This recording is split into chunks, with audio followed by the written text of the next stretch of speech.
Hey, how's it going, guys? Captain Kuba here, and at this moment I'm not sure if I'm gonna upload this video. I just thought it was a funny idea because I was just on YouTube and I came across this video that was uploaded today from Mojo Plays.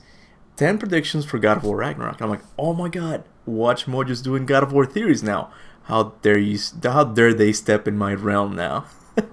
It's cool. I still like WatchMojo. I love their top 10s and all that, but I want to do a reaction and just, I don't know, nitpick if they get something wrong. I think it's gonna be an interesting video, so let me just make this 1080p and then hit play and full screen it. It's really loud.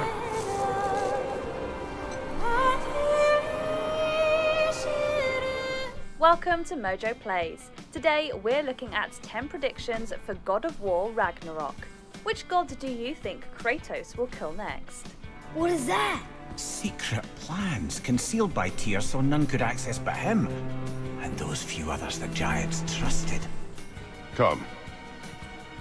No looking back now. Come on. My name on the wall. Dude. The giants called me... Get to the video. Loki? Before we begin, we publish new content all week long, so be sure to subscribe and ring the bell to get notified about our latest videos. Less padding. Wait. Oh, okay, so it's not even story predictions. It's just like things they want to see in the game. So less padding. They're just gonna mention. Let me see what she says. Borrowing heavily from movies, the 2018 God of War didn't have a single camera cut or loading screen, beyond loading into the game for the first time when you boot it. But a game has to load somehow, and loading screens were hidden by the long process of travelling between Midgard's realms. I just want to say that even though I know like that was how they hit the load times, I thought it was an amazing way. It wasn't just an elevator with just like that would just go for an endless hours of you just going in the elevator. Like it was actually cool. It was very visually appealing. So good job on Santa Monica for doing that. They hit it pretty well. I didn't even notice. Every time I went in the travel room, I had fun. But anyways, let's see what she complains about. On the PS5, the new console's capabilities and its SSD will mean that the game doesn't have to worry about disguising long loading times. Santa Monica will be free to throw in more action, bigger areas, and increase the pace. And there should be significantly less padding. Though we're still sure to see outstanding cinematography even without this necessary trickery. Come. Well, I get it. But like she said, like we're still gonna travel between realms. How are we gonna do that? I have theories about that. I think the travel bridge is gonna be destroyed because the lake is actually gonna be frozen. I believe Brock and Sindri are actually gonna teach us how to step in the realm between realms, and we'll be able to jump through realms easily like that without using the actual bridge. But she didn't give a theory. She just said what she wanted. No looking back now. New weapons.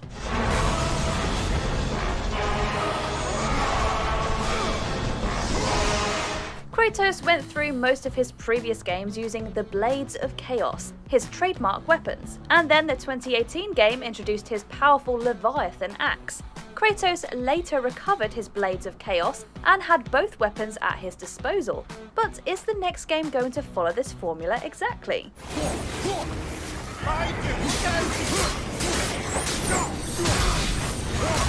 We think Kratos might get his hands on another weapon, bringing with it an entirely new dimension to the game's combat. Since Atreus is a master with a bow, it's likely Kratos is going to stick to melee. But will we see him retrieve the weapons from his downed enemies, wielding the likes of Thor's hammer? These are not predictions. It's not okay. Or is he planning on doing this himself? Give me a sec. Release date. Okay, this is okay. I'm already pissed off. Like, this is not really predictions. This is just like, okay, will we see more weapons? They're more like questions. What are you talking about? Like, maybe we'll see something. Maybe I've always wanted Freyr's sword. I forget what it's called, but it's a sword that has the ability to fight by itself. I don't know. She didn't really give any, that's what I don't like about WatchMojo's sometimes. It's just like, it's very up in the air. She didn't really give a name of a weapon. She didn't even suggest we're going to use Mjolnir, which I think we won't, at least just yet. But for me personally, I would like to see one more weapon at least, and that would be Freyr's sword that has the ability to fight by itself. But now they're going to talk about release date, and you can't make theories about the release date, because that's just, it's going to change no matter what.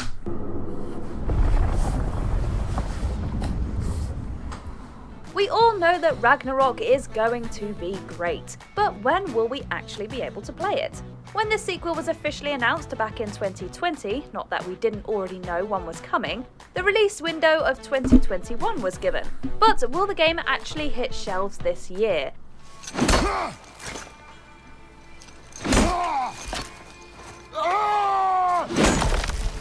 Well, Radio Silence. I just want to say that shot was totally unnecessary with the to the context of what they're talking about. Like, they just, speaking of padding, It's from Sony could mean that unfortunately we won't see Ragnarok too soon. God of War 2018 had a 5-year development time though, so even a 2022 release date doesn't seem far off the mark. The studio's director, Cory Barlog, has said publicly that the game will release when it's ready. We can certainly wait a little longer for a game of this caliber. so she's not. Indeed. Kratos is Tyr. Oh, I'm gonna have fun with this. So, she didn't even give a prediction about the release date, which is good, but this is a 10 predictions video. Like, what's the point? Anyways, oh my god, she's actually going to say that Kratos is Tyr. This is one of the theories I hate the most. I'm just gonna let it play out and then I'll talk about it. Look at that! It's the missing panel about Tyr. She's finally getting into story predictions. Odin must have stolen it. But why? One popular theory that has been circulating since 2018 is that Kratos is actually the Norse god Tyr. At the moment, the lore seems to suggest that Kratos has to be Farboti, an incredibly minor figure in Norse mythology who is generally thought to be Loki's father. Tyr, on the other hand, is a Nordic war god who is probably a son of Odin. His eyes, they are jewels. Like yours. Kratos' father is Zeus, but Zeus and Odin are equivalent deities, so it's possible there's something to this idea. What? And just like Odin, Tyr is destined to come to blows with the wolf Fenrir, which could definitely make for an interesting fight if Farboti and Tyr are one and the same. No! What is that? It'll make it convoluted. Plans concealed by Tyr so none could access but him, and those few others the giants trusted. Loki. Okay, let me stop. Okay, so Kratos is not Tyr. Like, that's really bad theory. It's just, it can't be. As she said, Kratos is already Farboti in Norse mythology. He's not gonna be another Norse mythology character. And it's not that it's a theory that he's Farboti. Like, that's his name in the Jotunheim mural. He's not going to be Tyr. If he's Tyr and Farboti at the same time, it's just gonna be too convoluted. Now, if he were to be Tyr, why doesn't Mimir recognize him as Tyr? Mimir knows who Tyr is, unless you can say that Mimir's lying or something, but Kratos is not going to be Tyr. Tyr lived in Asgard, okay? There's just no evidence for that. I'm sorry. Here we go, My Loki. name on the wall. The giants called me Loki? God of War 2018 ended with a revelation nobody saw coming. Kratos' young son, Atreus, was actually given the name Loki by his mother. Since Atreus, just like his father, is a god, it's clear that he's Loki, the trickster. In mythology, it's Loki's involvement with the death of Balder that begins Ragnarok, which is exactly how the games have gone so far. This means that in the sequel, we could see Atreus discovering his godly powers, specifically the ability Loki has to shapeshift. Right after I finish killing your father!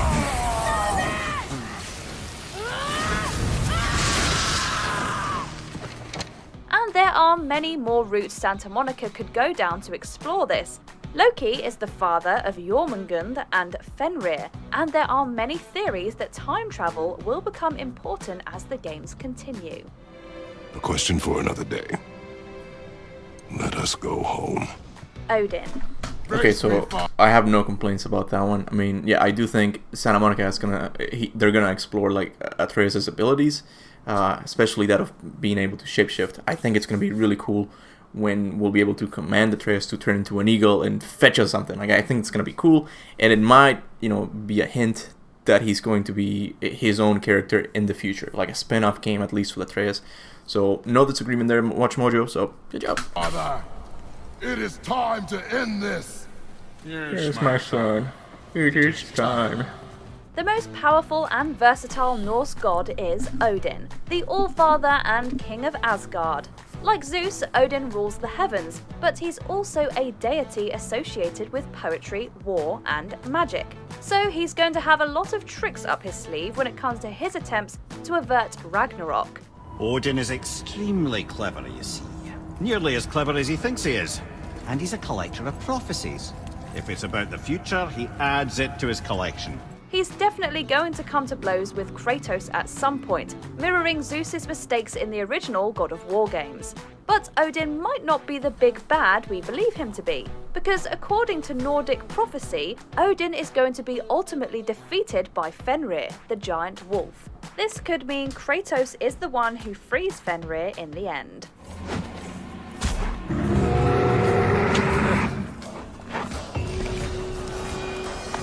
Thor. Okay, Odin. Like she says, Odin has to be introduced in the story eventually. I don't know if Kratos is the one who's going to kill him, though. I have a feeling that it's going to be Atreus. I think Kratos' main enemy is going to be Thor, as she's going to talk about him here. Maybe Odin, maybe... My prediction is that, yeah, Odin is going to die at the end of the next game, God of War Ragnarok, along with some other gods. And then Thor is actually going to become the king of Asgard or something. And then he's going to be even more difficult in the following game. But yeah, I do agree with her. Odin has to be introduced in the story eventually. But that wasn't really a prediction. That was just like... Yeah. Thor and Uller. Which one's Uller again? Is Uller the hunter god? The one with skis? He's not the king of the Norse gods, but Thor is definitely the most famous and is a major part of the Ragnarok prophecy. He's almost guaranteed to be the main antagonist for the next game in the series, but will we see the thunder god on his own? Who are you? If my God damn man it. was wearing this, I would be all over him. Oh, would you? That smells really good. And just saying, I don't have an ad blocker because that's how I earn my money. So I make it a point not to have one of those because that's how I make money on YouTube. So please don't have an ad blocker. Well, according to some sources, Thor has a stepson named Uller, who is a gifted archer and who's already been mentioned. The hunter. Since Thor's two other sons, Magni and Modi, were both defeated by Kratos, it would make sense for him to seek Uller's help. Since Uller, like Atreus, is talented at archery, this would make him and Thor an ideal foil for our main characters. Uller. Let me just look him up real quick because I think I know the one she's talking about.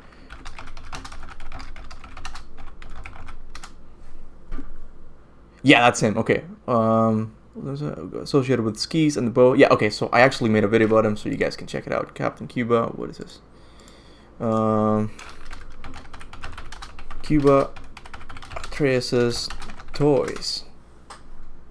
So yeah, there we go. There it is. Okay, so you can actually pick up Atreus's toys in the very introduction of the level, which is pretty cool. And you get Sleipnir, which only has 6 legs, not 8, which is very interesting. And you also pick up that statue in the thumbnail here, whom I believe it's Uller because he seems to have like 2 sticks of some kind, which might be like the skis itself, like like the ski poles. So I do agree with her. I think Uller might play a role in it. If he gives Atreus some skates, that's gonna be awesome.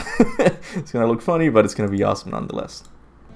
Fimbulwinter was ending, and Thor came for us, here at the house. It was only a dream. But it felt different. PS5 exclusive. Will not touch her. I don't need your protection.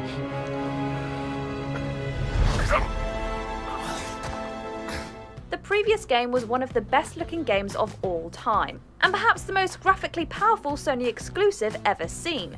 With this in mind, the upcoming sequel is sure to shatter expectations once again. It will undoubtedly be a beautiful and vast game, but will it run on PS4? I don't know. What are we waiting for? Think it's far? We will see. While some next-gen titles are getting releases on old hardware, notably Sony's other looming flagship sequel, Horizon Forbidden West, it's entirely possible that God of War Ragnarok will be for the PlayStation 5 only. However, the director of the original God of War games, David Jaffe, believes that a PS4 version will release. But would the game be harmed by attempts to make it run on last gen? Only time will tell. Look it.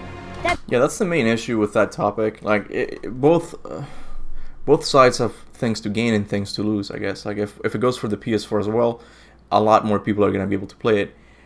But it's going to be somewhat downgraded. It won't be able to use all of the PlayStation 5's power. So that's my main complaint about it. It's just, it's a win. It's not either win or lose. You're going to win and lose with either one. So it's whatever happens at the end. I'm happy because I got a PS5, so just saying. that building leads. I know it's really hard to get, and I'm not trying to be elitist. Oh, I have a PS5. I'm just saying, like, just it's whatever Santa Monica chooses at the end. So anyway, From the foot of the mountain to that golden temple. It was all just under the surface. Fimbulwinter. Omens for the coming of winter. Not just any winter, but a great winter to span 3 summers. And when it's done, Ragnarok begins. Ragnarok. The title of the next game is widely speculated to be Ragnarok, thanks to the focus on the Ragnarok prophecy and the tagline that Ragnarok is coming. But will the second game in an impending trilogy be about Ragnarok at all? Well, the conclusion of the last game told us that Fimbulwinter was about to begin, a period of deadly cold, after which point Thor will arrive to face Kratos. Bit of a cold snap lately. What he means is, Fimbulwinter's upon us, boys. The winner to end all winners. Only after Fimbulwinter is over will Ragnarok truly begin, which means the next game might actually focus on Fimbulwinter and Thor's pursuit of Kratos, leaving Ragnarok itself for the finale. Yeah, I've been saying that since God of War 2018 came out. Even though people say that the next game is called God of War Ragnarok, that hasn't been confirmed yet. It only says God of War, and then it said Ragnarok is coming, which is the tagline, as she said. To me, it doesn't make any sense for it to be Ragnarok right away. Like, we still have this huge event, like a 3-year span of endless winter, which is, it's very cool. I think we're gonna free Fenrir. I think, like she says, it's gonna be the events leading up to Ragnarok, and then in the third game, which would be the final Norse mythology game, would be Ragnarok. It's just, it makes sense like that. But I've been saying that since the very beginning, but just saying. Then we will worry about it tomorrow. Today, there are still things we can do. Come. New Realms. How does it work? You will need this, a Bifrost, Obviously, we're gonna go to New Realms. Like, that's not a prediction. That's so... to create travel obvious. between realms. It can capture, hold, and transfer the light of Alfheim. It took numerous games for Kratos to see everything the Greek world had to offer, killing the entire Grecian pantheon one by one. So it's hardly surprising that Santa Monica didn't let you explore the entirety of the 9 worlds to your heart's content in the last game, saving plenty of locations for the inevitable sequels. Wait, is this moving the big bridge outside? Yes, the wheel turns the bridge, and the bridge aligns to the different realm towers on the lake outside. 3 realms of Norse cosmology, Asgard, Vanaheim, and Svaldolfheim, were left completely untouched in 2018, and are surely worthy settings for the sequel. And it'll be pretty cool to see God of War's take on Asgard after it already featured in Assassin's Creed Valhalla, where It's gonna look even better than that, trust me. wherever they decide to take us, we're sure they'll knock it out of the park. It will be an age of storms, an age of wolves. Thanks for watching. That's it. If you enjoyed the video, there's more where that came from. Are you kidding me? Those are your predictions? Come on. I mean, I hate to be this guy, but I'm sorry, my video is way better. I'm sorry. There weren't any bold predictions. I'm sorry, WatchMojo. What did I predict in my video? Freaking going back in time, who blew the horn, all of those things. Just watch this one instead. I'm gonna comment, I guess. Oh, that's my burner account, which you don't know. I'll comment later. You know what? I'm gonna cut this part out and then be in my other account. Behold, suddenly I'm in my account. What am I gonna comment? Captain Kuba was here.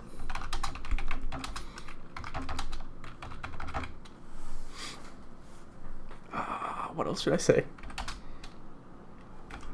My list is not better. Dot dot dot.